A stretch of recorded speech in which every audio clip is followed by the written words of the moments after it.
자, 여러분 안녕하세요. 오늘의 한자어 354번째 시간 이 표현에 대해서 알아봅니다. 이 표현은 우리가 파란이라고 읽습니다. 이게 파고 이게 란이죠. 잔 물결, 아마 이것을 이야기할 것이고요.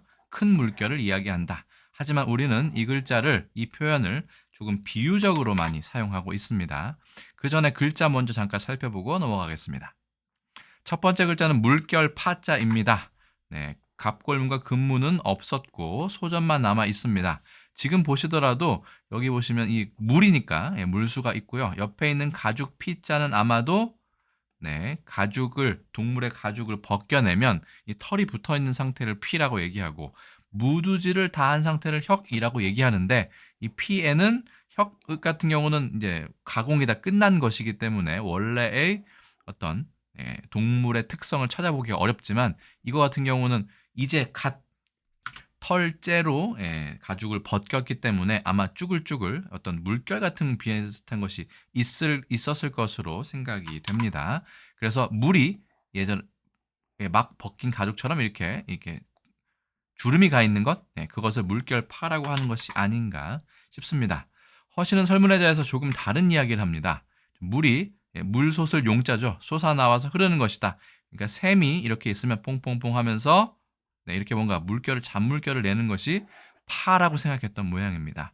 물수의 뜻을 따르고 가죽 피자는 형성자이니까 음을 나타낸다라고 얘기했지만 개인적으로는 이것이 가죽의 뜻도 어느 정도 가지고 있다라고 생각은 하고 있습니다.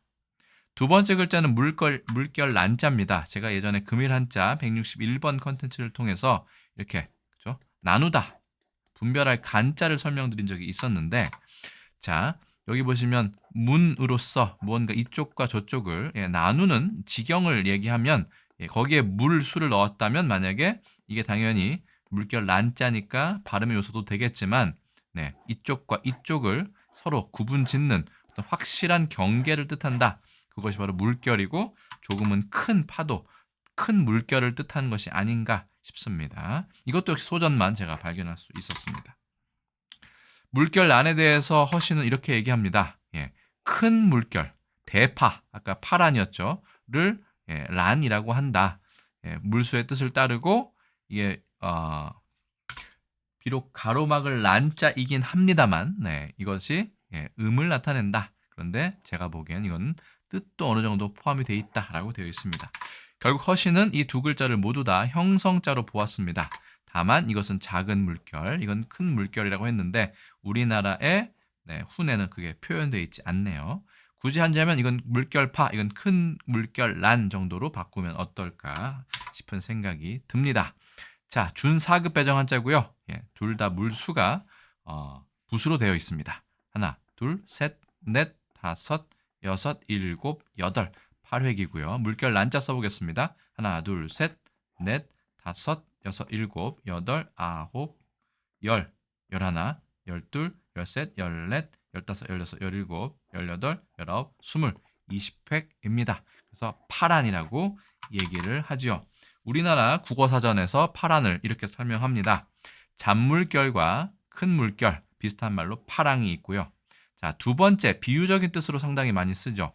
순탄하지 아니하고 어수선하게 계속되는 여러 가지 어려움이나 시련을 파란이라고 얘기합니다. 보통 파란을 일으키다.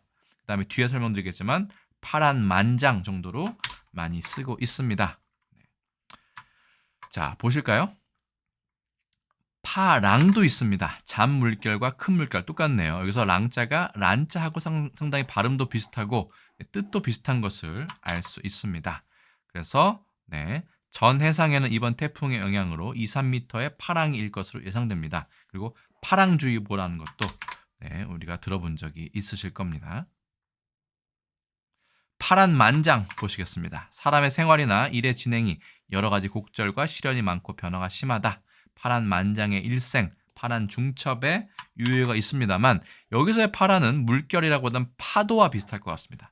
파도의 높이가 만장이나 된다. 혹은 파도의 높이를 다 더하거나 이 물결의 그 길이를 다 더하면 그 결과가 만장이나 될 만큼 상당히 우여곡절이 많았다. 그래서 파란 곡절이라는 말도 사실은 있는데요. 어쨌든 파란 만장의 만장은 이 높이가 말도 안 되게 너무 높다는 뜻입니다. 이 장자가 열자가 되는데 이게 보통 성인을 뜻하지 않습니까? 성인 남성의 키 정도로 보셔도 됩니다.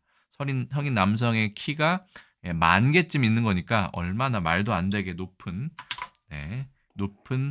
그런 단위가 될까요? 그러니까 파란만장은 그 파도가 이렇게 높거나 아니면 그걸 다 더했을 때 이렇게 높아진다 정도로 보면 어떨까 싶습니다.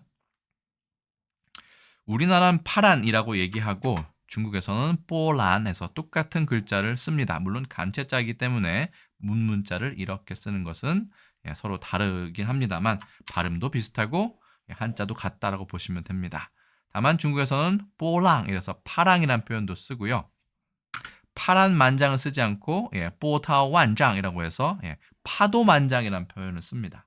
파란 같은 경우는 기복, 그러니까 이게 많이 올라왔다가 아니면 조금 올라왔다. 그래서 파란 기복, 뽀란 지후라는 표현은 있지만 파란 만장이라는 표현은 중국어에서 찾아볼 수 없었습니다. 이거는 물결이고 만장은 높이이기 때문에 파도의 높이를 말하기에는 이 파란이라는 것은 조금 이렇게 물결을 뜻하는 것이 아닌가 싶기도 합니다. 어쨌든 파도도 비슷한 뜻이니까 다 통하는 뜻이라고 보시면 되겠습니다.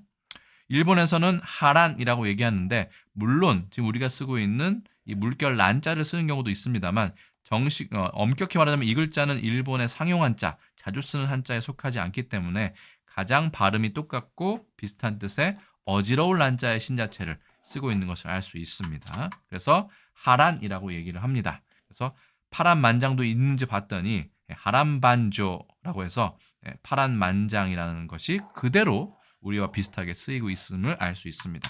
결국 우리나라 파란, 중국의 뽀란, 일본의 하랑 모두 다 한자는 조금 다를 수 있고 발음도 조금 다르지만 같은 맥락에서 같은 글자를 쓰고 있다는 것을 확인할 수 있었습니다. 영어로 하자면 wave 정도나 trouble이나 hardship 정도로 의역할 수 있을 것 같습니다. 파란이란 표현을 조선왕조실록에 찾아보았더니 원문이 20건 검색이 되었습니다. 대부분 정치적인 파란을 이야기하는 것으로 생각이 되고요. 그 다음에 1920년 일제강점기에도 파란이라는 머리 기사가 보이고요. 그 다음에 1975년 경향신문에도 벽두부터 파란 예상에서 파란이라는 표현이 예전부터 지금까지 아주 꾸준히 쓰이고 있다는 사실을 알 수 있었고 비록 여기에선 소개하지 않지만 중국에서도 보면 상당히 예전부터 파란이라는 표현을 사용하고 있었음을 알 수 있습니다. 그래서 오늘의 한자어 354번째 354편에는요. 물결 파자와 물결 란자가 결합한 파란에 대해서 알아보았습니다. 물결 둘 다 물결이지만 이것은 좀 잔 물결, 이것은 좀 큰 물결이라고 보시면 여러 가지 우여곡절, 크고 작은 그런 고생을 했다. 그런 경험이 쌓인 것을 파란이라고도 비유적으로 표현하는 것을 알 수 있었습니다. 오늘 제가 준비한 건 여기까지고요. 저는 또 다음에 다른 컨텐츠에서 다시 인사드리겠습니다. 오늘 컨텐츠는 또 유익하셨는지 상당히 궁금합니다. 댓글로 알려주시고 저는 여기서 인사드리겠습니다. 여러분 안녕히 계세요.